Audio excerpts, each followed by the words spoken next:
नमस्कार. ती Yosemite national पार्कमध्ये आपण जे बघतोय तो एक निसर्गाचा अत्यंत अप्रतिम आविष्कार आहे. पण खरं म्हणजे त्याच्यामध्ये शास्त्र बघायला गेलं तर अतिशय सोपं आहे. ज्या कारणांमुळे आपल्याला सूर्यप्रकाशाचा पावसाच्या काळामध्ये रेनबो दिसतो किंवा आपण त्याला इंद्रधनुष्य म्हणतो दिसतो, त्याच शास्त्रामुळे त्याचे शास्त्रीय कारणं तीच आहेत सगळी. तर सूर्यप्रकाश त्याच्यातून अपवर्तित होतो, म्हणजे रिफ्रॅक्ट होतो आणि त्याच्यामुळे आपल्याला ते तशा पद्धतीने दिसतं.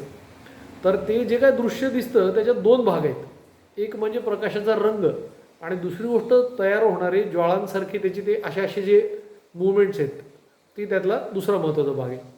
तर पाण्याचे अत्यंत बारीक तुषार तिथे तयार होतात आणि तो तुषार हा बेसिकली एक स्पियर असतो, म्हणजे त्याला आपण गोळा म्हणतो, बॉलसारखा असतो तो, फक्त साईज छोटी असते. आणि पडणाऱ्या प्रकाशाचं आतनं जे अपवर्तन होतं, जे रिफ्रॅक्शन होतं, त्यामुळे आपल्याला बरोबर ते त्या पद्धतीने दिसायला लागतात त्या दिशेने.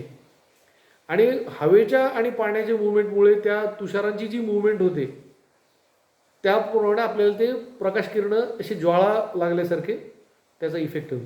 तर अत्यंत शास्त्रीय प्रकार होतो, त्यात कुठलाही जादूटोणा वगैरे काही नाही आहे. आणि त्याच्याबरोबर जे बाकीचे गोष्टी आहेत, तिथे त्या ठिकाणी लावारस पण आहे, तिथे व्होल्कॅनोज पण आहेत. पण त्याचा आणि या गोष्टीचा काहीही संबंध नाही.